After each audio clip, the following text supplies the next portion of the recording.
Soy el Padre Ángel de la Iglesia Ortodoxa.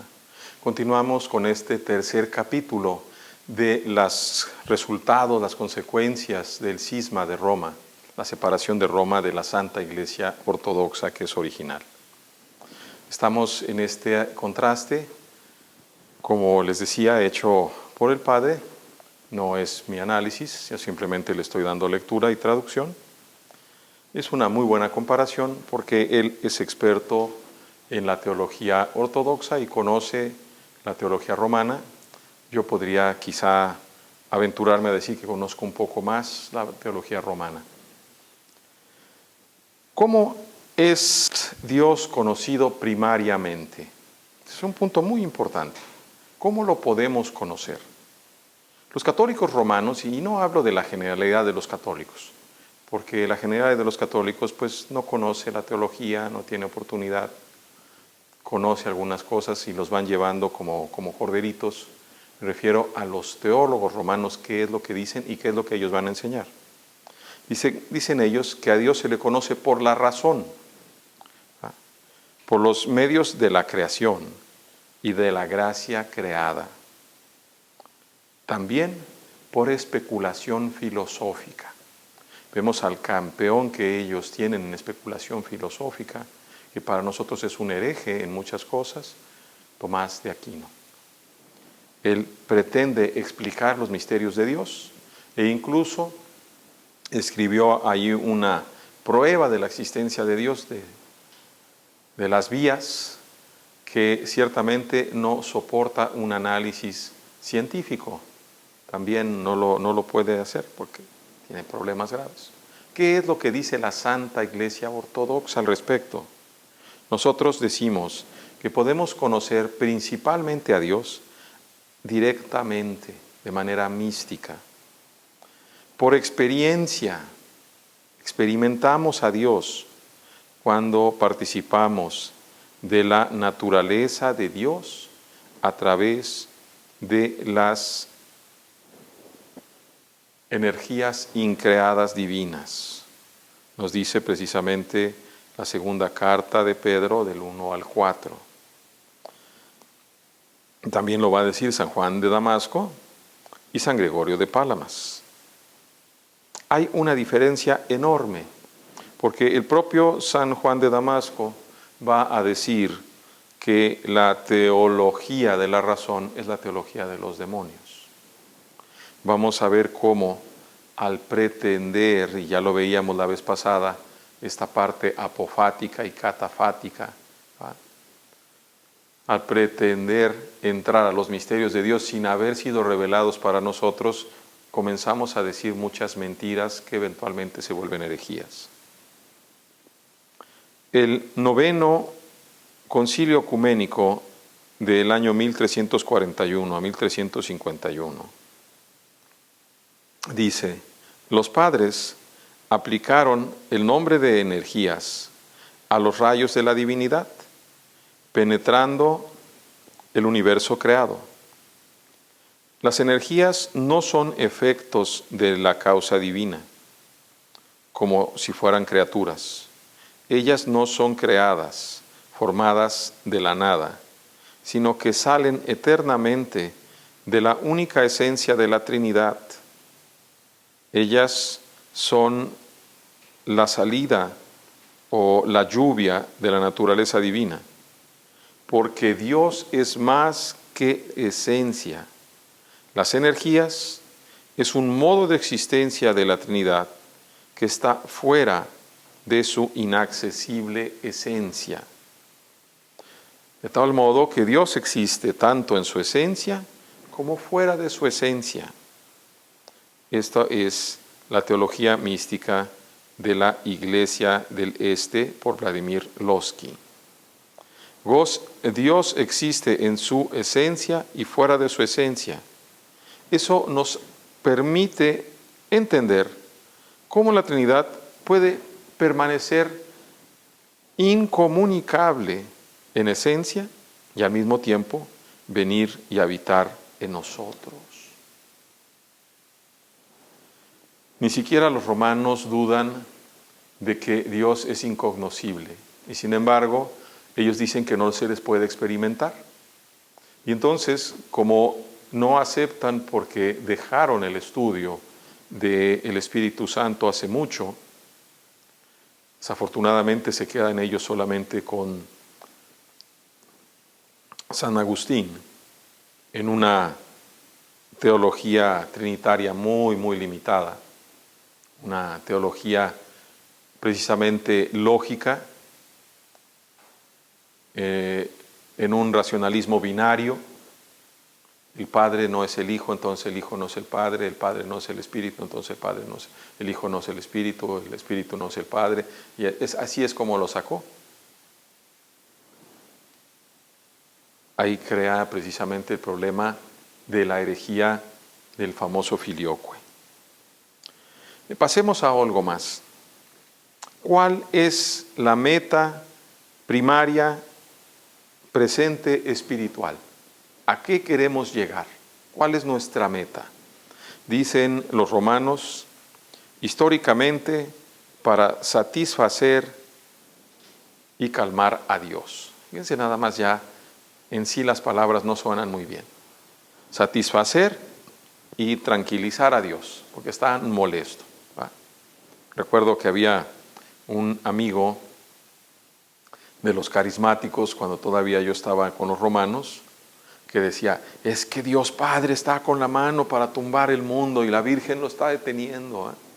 Imaginan ustedes a la Virgen Santísima agarrándole las manos a Dios Padre como si fuera una escena de una película horrible de una familia con un padre alcohólico o algo así. Algo de lo más torpe, ¿va? Pero eso de ahí viene, ¿va? Es que no hagas enojar a Dios, ¿va? Haz esto para que lo contente contigo. Para nosotros en la Santa Iglesia Ortodoxa, nuestra meta es ser transformados. ¿Cómo?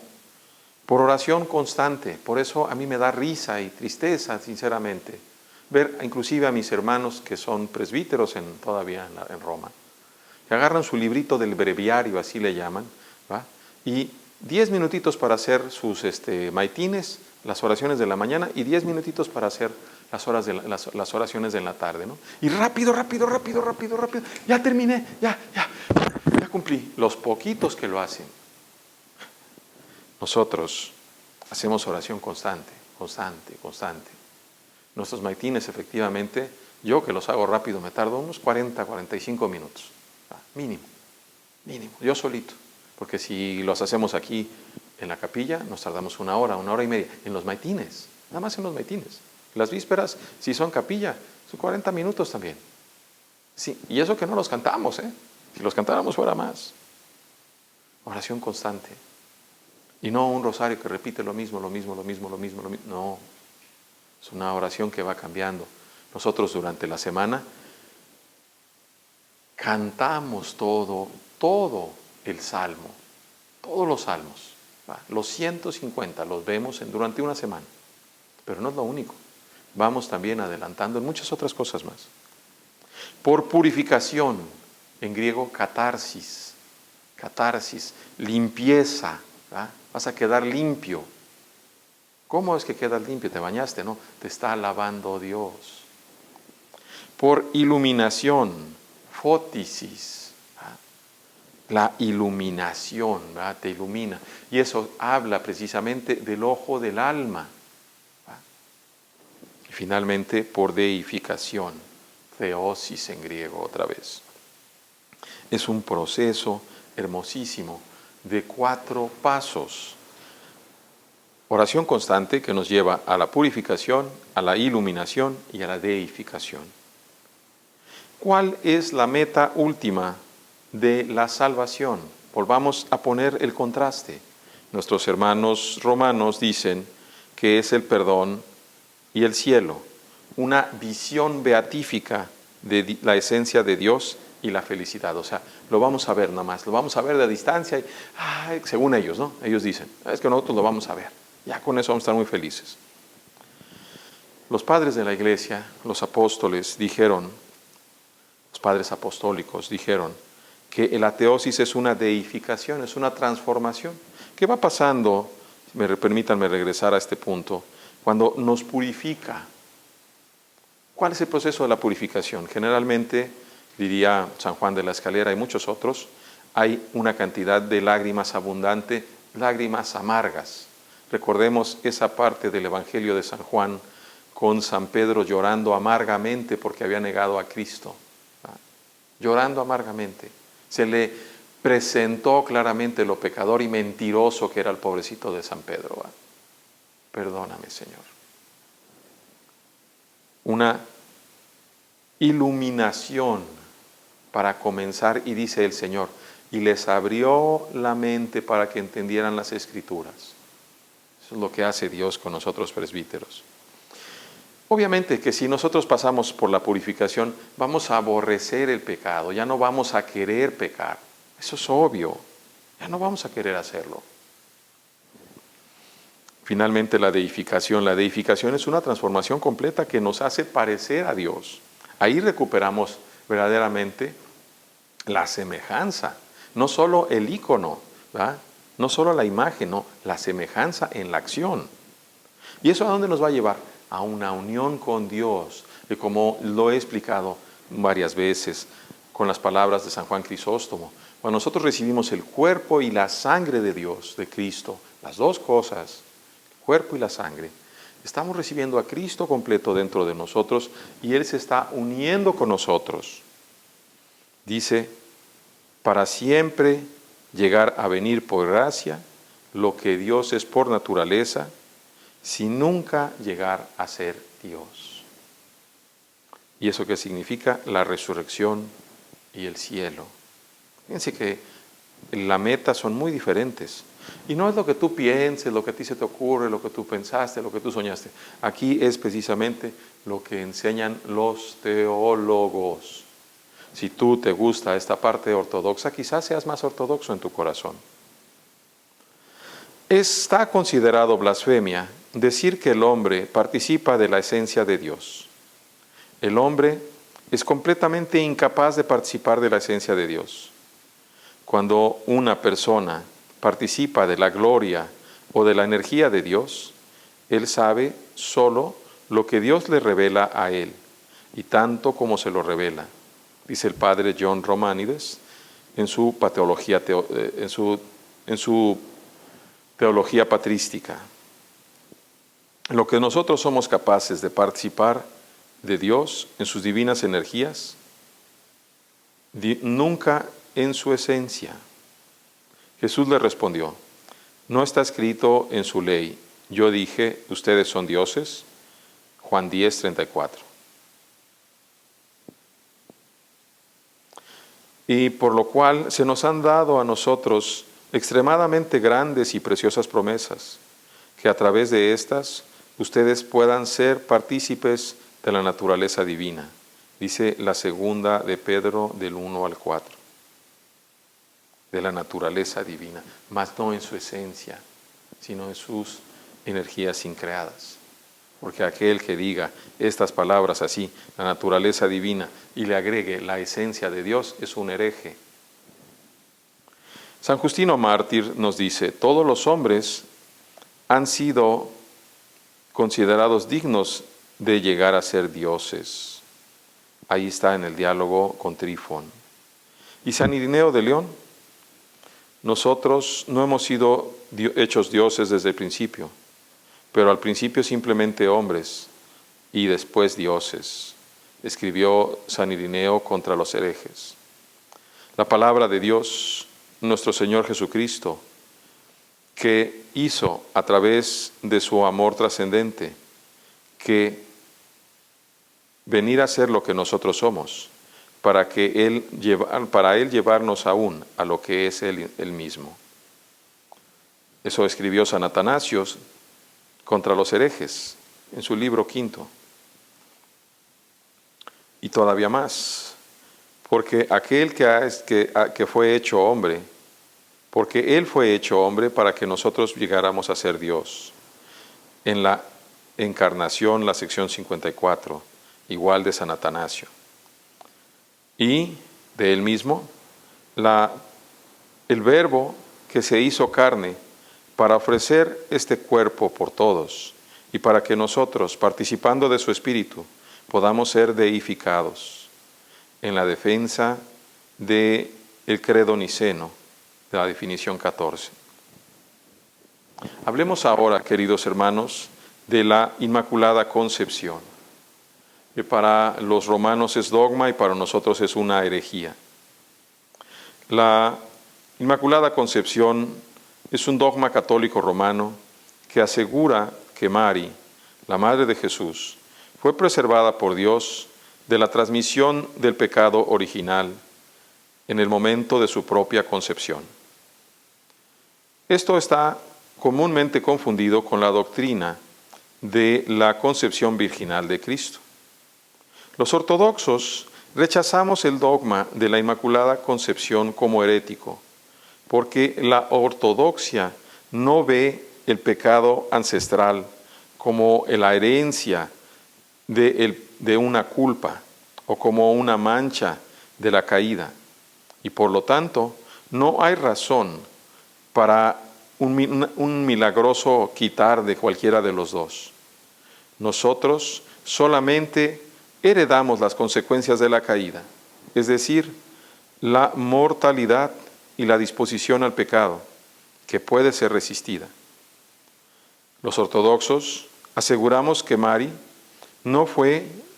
la Teotocos Santísima, no fue una excepción de la raza humana, sino que fue verdaderamente humana y sujeta a la tentación.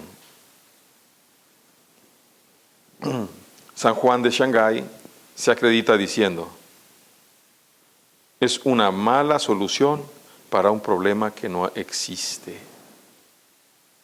El problema es precisamente que los romanos, a partir de San Agustín, aseguran que el pecado original es una mancha, una culpa que se tiene, y por eso también ellos inventaron en su tiempo el famoso limbo, porque no podían pensar ni aceptar que un niño abortado, un niño que no había sido bautizado, pudiera irse al cielo.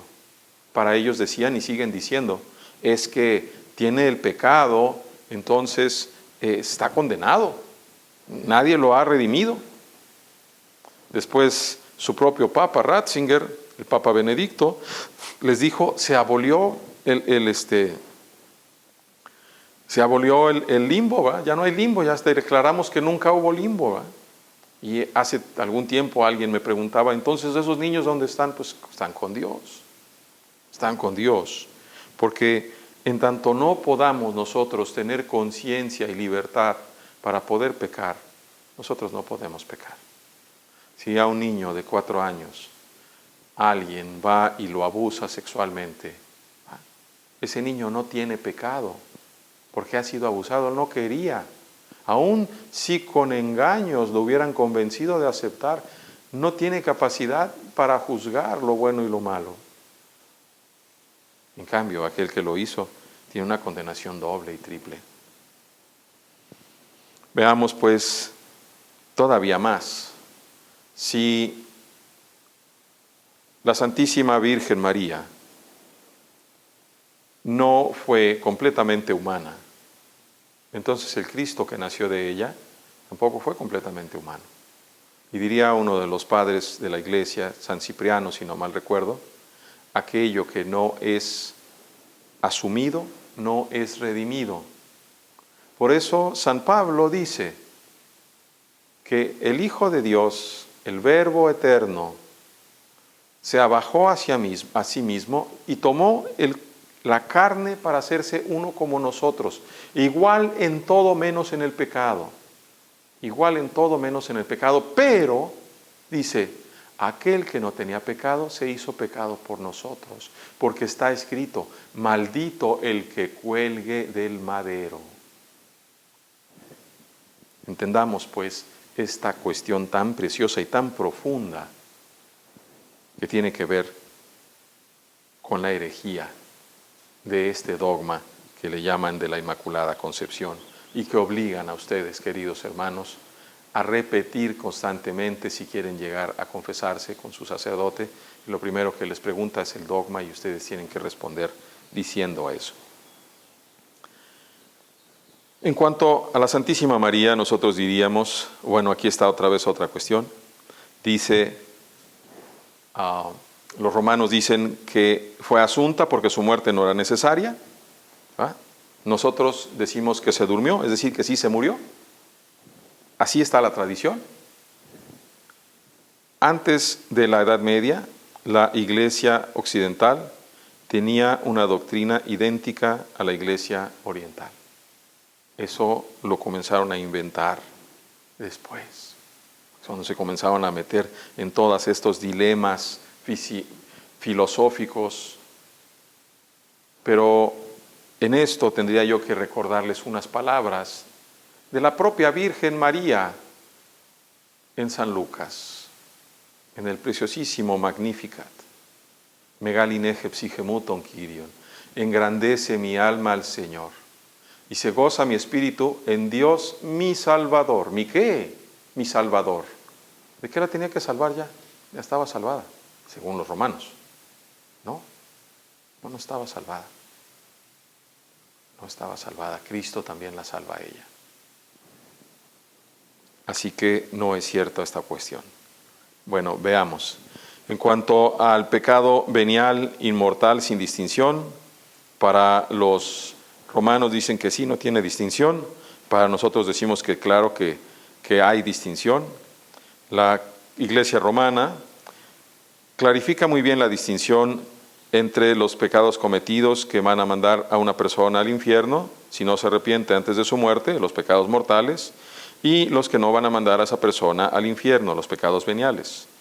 Los ortodoxos no hacemos esas distinciones. Aunque algunos pecados son más severos que otros, el pecado todo completo preocupa, nos puede llevar a la muerte eterna. El decir mentiras, el maldecir, y es que hay muchas cosas que los romanos no entienden y que se lo toman a la ligera. Los romanos dicen que hay purgatorio, nosotros decimos que no hay purgatorio.